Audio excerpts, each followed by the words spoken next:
tiempo no borra lo que nunca debió ser revelado, solo lo oculta por un rato. Bienvenidos a El Canal Maldito, un lugar donde los archivos clasificados se abren, aunque nadie debería ver lo que contienen. Apaga la luz, ponte los auriculares y sumérgete en un caso que jamás debió ser contado. Durante más de 2 décadas, el nombre de Joseph Brand fue respetado en los círculos forenses del estado de Washington. Médico patólogo, ojos meticulosos, pulso firme, nunca levantó la voz, nunca firmó un informe sin estar seguro.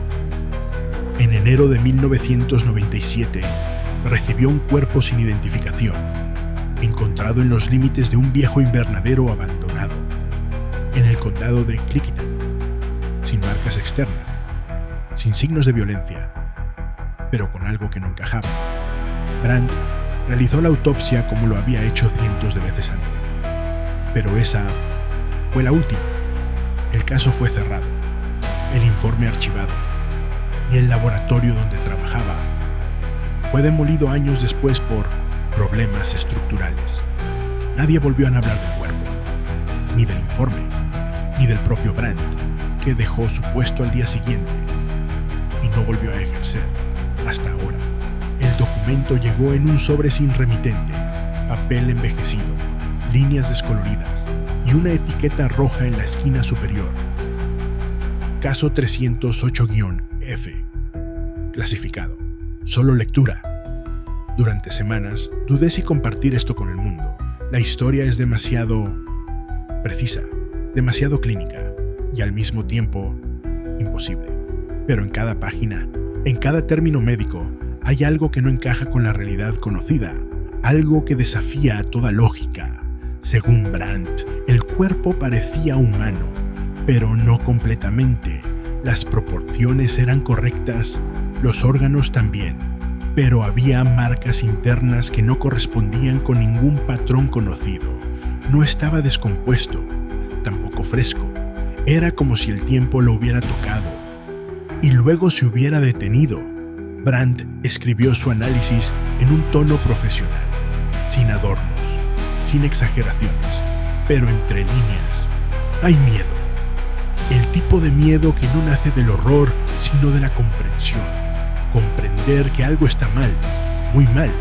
El archivo contenía, además del informe, 3 fotografías, de baja calidad, tomadas con una cámara de los años 90. Pero lo que muestra no tiene sentido. Una de ellas muestra el torso abierto del cuerpo, sin sangre, sin trauma, pero con un tejido que parece moverse. La segunda es una ampliación de los ojos, abiertos, fijos, como si estuvieran mirando. Y la tercera es lo que Brandt describió como la anomalía, una sección del tejido cerebral que no debería existir, una estructura asimétrica, con líneas curvas y ramificaciones, que no aparece en ningún libro de anatomía, una formación que no era humana. Brandt nunca usó esa palabra, pero dejó una nota, escrita a mano en el reverso de la foto. Esto no vino de aquí. A partir de aquí, el caso fue silenciado. La morgue desapareció de los registros estatales y Joseph Brand fue trasladado a un programa de vigilancia médica, supuestamente por agotamiento. Pero alguien guardó una copia del informe y ahora está aquí.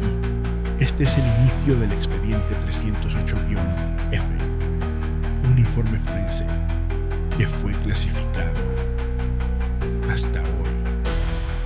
Crack. El sonido seco de una carpeta al abrirse. El informe comienza con una descripción clínica. Varón, edad estimada, entre 30 y 40 años, peso, 72 kilos, altura, 1 metro con 78 centímetros, raza, indeterminada. No se encontró ningún tipo de identificación, ni huellas dactilares registradas, ni coincidencias en bases de datos médicas, ni tatuajes, ni cicatrices, ni historia clínica asociada. El cuerpo fue hallado por un operario del condado, cerca de un invernadero abandonado durante una revisión de seguridad. Estaba recostado boca arriba, con los brazos cruzados sobre el pecho y completamente desnudo. Lo extraño es que no presentaba signos de exposición al clima, ningún insecto, ningún proceso de descomposición, como si el cuerpo hubiera sido colocado ahí minutos antes. Pero el operario aseguró que el sitio llevaba años cerrado y que la zona había sido acordonada semanas atrás por trabajos forestales. Nadie debería haber estado allí. Al ingresar al depósito forense, el cuerpo fue sometido a análisis externos. Temperatura corporal: 26,4 grados. Piel tersa, sin hematomas visibles, sin laceraciones, sin fluidos. El informe indica que al aplicar presión sobre el abdomen, no se generó el hundimiento esperado. Era como si los órganos internos ofrecieran una resistencia anormal, casi sólida. Durante la autopsia, al realizar la incisión abdominal, el bisturí no atravesó la piel con facilidad. La superficie externa estaba intacta, pero la tensión interna era inusual. Al abrir el tórax, los pulmones mostraban un patrón extraño. Tenían el tamaño correcto, pero estaban completamente vacíos, no colapsados. Vacíos, como si nunca hubieran contenido aire. El corazón, perfectamente formado, no tenía sangre en su interior. No coágulos, no residuos, nada. Los vasos estaban vacíos, pero no colapsados. Mantenían su estructura, como si aún estuvieran activos, pero sin contenido. Brandt escribió que nunca había visto nada igual. Era como si el cuerpo estuviera simulado, una réplica casi perfecta de un ser humano. Los músculos estaban presentes, pero no mostraban signos de uso, ni contracciones, ni microdesgarros, ni señales de desgaste, como si nunca hubieran sido utilizados. El hígado, páncreas, riñones, todos en su lugar, todos con una textura extrañamente homogénea, como si hubieran sido modelados, pero no desarrollados por procesos biológicos. En el cráneo, al retirar la capa ósea frontal, Brandt descubrió lo que denominó estructura divergente, una formación en el lóbulo frontal, simétrica, delgada, con forma de espiral. No hay registros médicos de algo así. No corresponde a ningún tumor, malformación, ni condición neurológica. Era una estructura intencional, diseñada. Y lo más inquietante es que estaba conectada a los nervios ópticos y al bulbo raquídeo, como si esa espiral controlara funciones vitales, pero de una manera que la medicina no puede explicar. La médula espinal no mostraba señales de daño, pero había una alteración en las vértebras L2 y L3, como si hubieran sido reemplazadas por un material diferente. El informe no especifica qué material era, solo indica que al pasar el bisturí por esa zona, la hoja se desvió. Algo repelía el metal. En la sección final del documento, Brandt hace una reflexión atípica para un informe médico. Habla de la perfección anatómica, de la ausencia total de defectos, de la sensación de que el cuerpo fue colocado deliberadamente para ser encontrado, como si alguien quisiera que lo vieran, pero no que lo comprendieran. También anota un dato adicional. Las pupilas del sujeto no estaban dilatadas, tampoco contraídas, estaban activas, como si respondieran a la luz, a pesar de no haber vida. Y lo más escalofriante, durante el examen, Brandt afirma que por un segundo las pupilas se movieron. No fue una contracción post-mortem, fue un desplazamiento consciente, una mirada directa. No hay forma de probar eso. No hay video, no hay testigos, solo su palabra y una nota escrita en el margen inferior del informe. No es un cuerpo, es una señal. A partir de ese momento, el informe cambia de tono. Ya no es clínico, ya no es técnico, es temeroso. Brandt Comienza a hablar de presencias en la morgue, de luces que parpadeaban, de la sensación de que alguien estaba observando desde el corredor, de interferencias en los aparatos eléctricos y de un sonido, un zumbido grave, constante, que solo él escuchaba. El cuerpo fue sellado en una bolsa de contención, pero no hay registro de llegada. El cuerpo desapareció. Y con él, Brandt renunció al día siguiente, cerró su consulta y se mudó a las afueras de Madrid. Durante años no se supo nada más, hasta ahora. Ahora que el sobre ha aparecido, ahora que el informe ha sido revelado y el caso 308-F ha vuelto a abrirse. ¿Qué hacía ese cuerpo allí? ¿Quién o qué era realmente? Y sobre todo, ¿por qué Brandt estaba tan seguro de que no era humano? En la siguiente parte, analizaremos las consecuencias, porque esto fue solo el inicio. El informe forense de Brandt debería haber sido el final. Un archivo sellado, un caso cerrado. Pero lo que sucedió después fue aún más inquietante. Una semana después de que Brandt abandonara su cargo, el depósito forense recibió una notificación anónima. No por teléfono, no por correo, no por canales oficiales. Fue una carpeta impresa. Dejaron el sobre dentro de un casillero del personal, sin cámara cerca, sin huellas. En su interior había una serie de fotografías. Eran imágenes del mismo cuerpo, pero tomadas desde ángulos que no figuraban en el informe. Primeros planos de la espiral cerebral, fotografías nocturnas del cuarto de autopsias e incluso una imagen en la que Brandt aparecía observando fijamente al cadáver. El detalle era que esa fotografía había sido tomada desde fuera del cristal de observación. Brandt estaba solo, o eso creía. La carpeta contenía además un número, solo uno, escrito a mano en la contraportada. 308-F, el mismo número de caso del informe, el mismo que había desaparecido del sistema. Y no fue lo único que desapareció.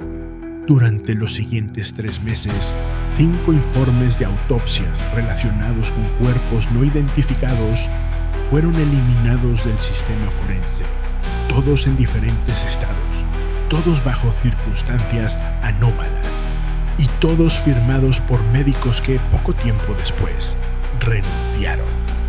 Uno fue encontrado en su casa, otro desapareció, los demás simplemente se desvanecieron de la base de datos profesional. Pero lo que une todos estos casos es un patrón que Brandt mencionó en una de las últimas páginas del informe original. Una palabra: recurrencia. No un evento aislado, no un experimento, sino algo que se repite. La estructura espiral en el cerebro, el desplazamiento de las pupilas, el material extraño en la columna. Todo había aparecido antes. Brandt tenía registros, documentos que nunca entregó oficialmente, notas personales, copias de radiografías. Una de ellas, fechada en 1972, una radiografía tomada en el sur de Francia, durante una investigación arqueológica, mostraba un cráneo humanoide y dentro de él, la misma espiral, pero con una diferencia. Estaba incompleta. Faltaba un segmento, una pequeña pieza, como si alguien la hubiese extraído, o nunca hubiera estado allí. Brandt lo relaciona con un símbolo, un grabado hallado en una estructura subterránea a las afueras de Quebec. 3 líneas concéntricas, unidas por un eje vertical, idéntico a la espiral del cráneo, y junto al símbolo, una advertencia grabada en piedra. No había texto, solo formas y una figura, un cuerpo humano, con los ojos completamente en blanco, y una abertura en el pecho. En la imagen siguiente, la figura ya no tenía rostro, y en su lugar había una espiral, como si lo que contenía adentro hubiera salido. La teoría de Brandt era simple y aterradora. No se trataba de un cuerpo humano anómalo, ni siquiera de un experimento. Se trataba de una entidad, algo que se manifiesta, se infiltra en la biología humana, pero no es humano y que ha estado haciéndolo desde hace décadas, tal vez siglos. Algunas culturas primitivas representaban figuras con espirales en la cabeza, chamanes, oráculos, seres entre mundos. No eran símbolos místicos, eran descripciones. Brandt lo escribió así en sus notas. El cuerpo no es el mensaje, es el vehículo. La espiral es el lenguaje. Y lo más desconcertante es que alguien sabía que él lo descubriría. En la última hoja de sus documentos personales hay una carta, sin fecha, sin firma. Solo una frase: tú serás el siguiente. Después de eso, todo lo relacionado con el informe 308-F fue suprimido. Los accesos fueron restringidos, la existencia del cuerpo negada. Pero alguien siguió buscando, porque meses después otro sobre fue enviado, no a una morgue, no a un hospital, sino a una dirección privada, a una casa, en las afueras de Illinois. El destinatario era un técnico de audio retirado, que alguna vez trabajó en el área de análisis de patrones acústicos del gobierno. Y dentro del sobre había una grabación, solo eso, una cinta y un número escrito en la carcasa de plástico. 308-F, el mismo código, el mismo caso. Y en la grabación se escuchaba una respiración, constante, débil, pero no humana. Era demasiado rítmica, demasiado profunda, y en un momento esa respiración cesa y se escucha un golpe seco, y luego una voz que no está en ningún idioma conocido, pero que transmite algo, una intención, una amenaza o una advertencia. No hay manera de comprobar su autenticidad. La cinta fue analizada por varios expertos. El espectro de audio no corresponde a ningún patrón conocido, ni humano, ni animal, ni digital. Y justo al final, una interferencia, un sonido de distorsión, como si la grabación no quisiera ser reproducida, o como si alguien o algo la estuviera observando desde el otro lado. En la próxima parte iremos más allá, porque la historia no termina con Brandt. Él solo fue el primero en mirar dentro. Y ahora que el caso ha vuelto a abrirse, es posible que la espiral ya esté observándonos. El sobre con la cinta desapareció. El técnico de audio que la recibió fue encontrado semanas después, sentado en su escritorio, sin signos de violencia, pero con los ojos abiertos y una expresión de absoluto terror congelada en el rostro. La autopsia no reveló nada. Corazón en buen estado, cerebro sin lesiones, no había toxinas, no había trauma, solo una parada cardíaca, sin causa aparente. La policía recogió la cinta, la clasificaron como evidencia, pero el archivo nunca se subió al sistema, nadie volvió a verla, oficialmente. Sin embargo, algo curioso sucedió poco después. Un investigador privado en Barcelona reportó haber recibido un mensaje en su contestador, un fragmento de audio de apenas 3 segundos, ruido blanco, respiración distorsionada y un susurro inaudible, excepto si se filtraba a una frecuencia específica.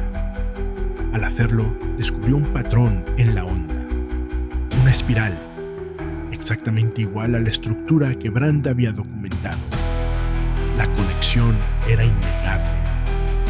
Y lo más perturbador es que no era la única vez que ese patrón aparecía.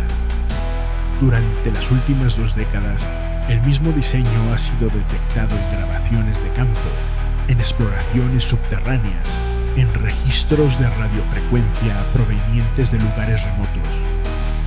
Pero siempre incompleto, como si algo lo estuviera emitiendo en fragmentos, escondido entre el ruido. esperando ser reconstruido.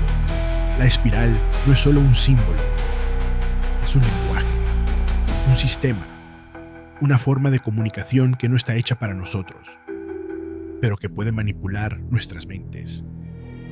El cuerpo del informe 308-F no fue el único. En una morgue de Alaska, otro caso fue reportado con los mismos signos. Y luego, uno más en Escocia. Y otro en una isla del Pacífico. Todos los cuerpos anónimos. Todos con cerebros intactos, pero alterados. Todos con la misma fractura en la espiral. Como si les faltara una pieza. El patrón sugiere algo más aterrador. No se trata de individuos aislados, ni de posesiones, ni siquiera de un fenómeno inexplicable. Se trata de una red, una arquitectura biológica, con nodos, con transmisores. Y nosotros somos parte de ella. El informe 308-F era solo un fragmento de algo mucho más grande. Y Brandt lo sabía, por eso huyó, por eso intentó suprimirlo, y por eso falló, porque la espiral no puede ser contenida, solo propagada.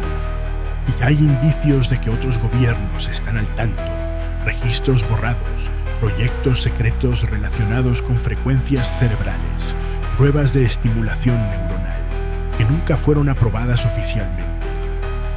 Y detrás de todo, un patrón, siempre el mismo. Ahora, la cinta ha vuelto a circular. Hay una copia, subida a un servidor oculto, bajo un código cifrado que solo puede desbloquearse si se resuelve una secuencia de sonidos organizados en espiral. El audio no dura más de 45 segundos, pero quienes lo escuchan reportan sueños. Sueños donde caminan por un pasillo interminable, donde alguien los llama, pero no con voz, sino con ritmo, con respiración, con algo que se repite cada vez más cerca. No hay imágenes, solo sonido, pero todos describen lo mismo al despertar. Un dolor agudo en el centro del cráneo y la sensación de que algo ha sido implantado, y tal vez esa sea la intención. No un mensaje, sino un vector, un medio para entrar. La espiral ya no necesita cuerpos, solo necesita que alguien escuche, que alguien mire, que alguien reconstruya el patrón, porque una vez que lo entiendes, ya no puedes olvidarlo, ni ignorarlo, ni dejar de verlo. Está en todas partes, en las huellas dactilares, en las galaxias, en las ondas cerebrales, en los sueños, en los silencios, en lo que no queremos reconocer. Y una vez que lo ves, ya forma parte de ti. Y ahora que has escuchado este suceso, ¿qué opinas de este caso? Déjalo en los comentarios, si todavía puedes.